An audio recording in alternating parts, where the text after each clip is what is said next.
और इसी बीच Donald Trump ने एएफपी को बताया है कि ईरान के साथ 2 हफ्ते के सीजफायर समझौते पर राजी होने के बाद अमेरिका को पूरी और मुकम्मल जीत मिली है। ट्रंप ने कहा कि हमारे पास 15 पॉइंट्स का एक प्रस्ताव है जिसमें से ज्यादातर बातों पर सहमति बन चुकी है। एक फोन कॉल में ट्रंप ने कहा कि उन्हें लगता है कि चीन ने ईरान को बातचीत के लिए राजी किया था और कहा कि तेहरान के यूरेनियम का पूरी तरह से ध्यान रखा जाएगा।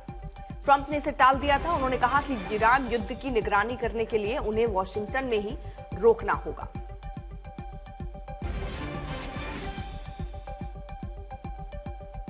आशुतोष मिश्रा हमारे साथ, हमारे सहयोगी इस वक्त जुड़ चुके हैं। आशुतोष, केवल अगर ट्रंप के बयानों को सुने जिसमें वो कल तक ये बयान दे रहे थे, परसों तक, कि हम ईरान को पाषाण युद्ध में, पाषाण काल में पहुंचा देंगे, उसके बाद उनका एक यूटर्न आता है जिसके बाद ये डर लग रहा था कि कहीं ये युद्ध और बड़ा ना हो जाए, फिर खबर आई नहीं सीज फायर हो गया है। अब ट्रंप इसको अपनी बड़ी सफलता के तौर पर कह रहे हैं। ट्रंप ये भी बता रहे हैं कि बहुत हद तक बात बन चुकी है। तो यानी ट्रंप की बातों का बहुत भरोसा है नहीं, लेकिन ईरान जिन बातों पर टिका हुआ था उन पर टिका हुआ है। उसने अपनी हॉर्मोज की बात को, उसने अपने यूरेनियम संवर्धन को, अपने मुआवजे को, सबको रखा हुआ है। कितना वो मानेंगे और कितना ये कोई ऐसा तो नहीं इसको देखें कि 2 कदम पीछे जा रहे हैं।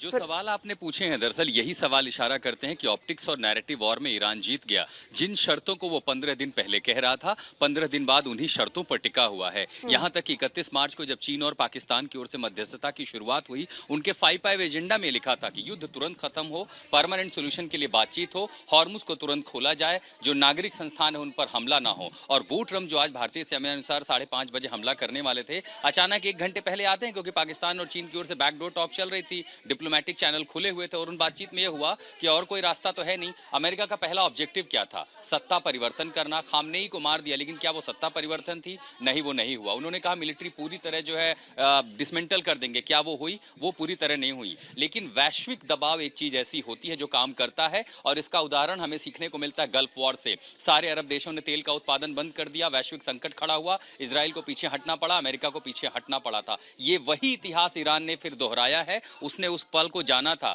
उसकी जो डिसेंट्रलाइज मिलिट्री है वो वॉरफेयर में आ गई थी, हमले के बाद प्रहार करती रही, मध्य एशियाई देशों को निशाना बना करके दबाव बनाया, और वैश्विक संकट खड़ा करके अमेरिका को चौतरफा दबाव बनाया। और इसी वजह से जब ये समझ में आया कि एक ऐसा अंतहीन युद्ध था जिसमें अंत कोई नहीं था, परिभाषित करें अपनी ओर से, ईरान देखेगा कि वो अपनी शर्तों पर अगर युद्ध विराम की घोषणा अमेरिका ने की है तो वो जीत कहेगा। अमेरिका के लिए इतना काफी है कि हॉर्मुज फिर से खुल सकता है, बातचीत करेंगे, आगे जो होगा वो देखा जाएगा। कौन जानता है कल को वो ग्रीनलैंड, कनाडा या क्यूबा के पीछे ना जाएं। तो अगर परिस्थितियों को देखें तो दोनों परिभाषित कर लें, लेकिन ऑप्टिक्स और नैरेटिव वॉर में आपके सवालों ने जवाब दिया कि ईरान जिन शर्तों पर था उन्हीं शर्तों को स्वीकारते हुए अमेरिका ने 2 सप्ताह के लिए हाथ पीछे खींचे हैं। और अगर अमेरिका 2 सप्ताह के लिए पीछे हटा है, अब कोई संभावना नजर नहीं आती कि दोबारा से एस्केलेशन होगा। अभी जिस पोस्ट का आपने जिक्र किया वो कह रहे हैं कि ये स्वर्ण काल की शुरुआत होगी, वो वॉच करेंगे, बहुत सारा पैसा आएगा, फिर से सप्लाई लाइन शुरू होगी, सब कुछ फिर से होता है। एक बार जब आप उस रास्ते पर बढ़ जाते हैं, दोबारा ऐसा नजर नहीं आता कि इस तरह का एस्केलेशन हो। ठीक है, योगेश दोषी जो कि उद्योगपति हैं, उनसे जरा जान लेते हैं। योगेश, देखिए, ट्रंप ये कह रहे हैं कि अब ये गोल्डन एज की शुरुआत हो रही है, गोल्डन एज आ रहा है, लेकिन सवाल तो यही है ना कि इसको खत्म करने का श्रेय किसको दिया जाए? वहां अस्थिरता किसने पैदा की? अब अगर आप इसको कह रहे हैं कि ये एक अच्छा समय है, तो वो पहले अच्छा समय लाने की क्या बात थी? मतलब इतने युद्ध के बाद क्या अच्छा हुआ? जी Arpita, thank you very much for inviting me Aaj Tak पे। और बस यही बात है कि ये ट्रंप की बात चल रही है या तो किसी की भी बात चल रही है, युद्ध में किसी का विजय तो नहीं होने वाला था।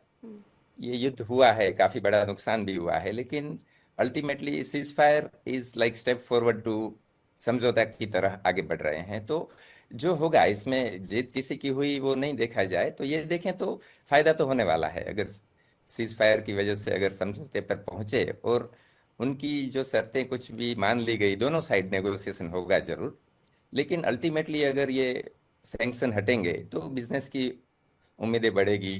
ईरान अगर ओपन हो जाएगा तो एक बहुत बड़ा मिडल ईस्ट के लिए भी फायदे वाली बात है, और पूरी दुनिया के लिए आज ऑयल और गैस की हालत इतने 2 हफ्ते 3 हफ्ते में क्या हो गई है।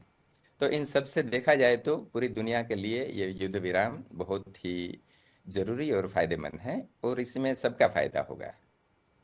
चलिए,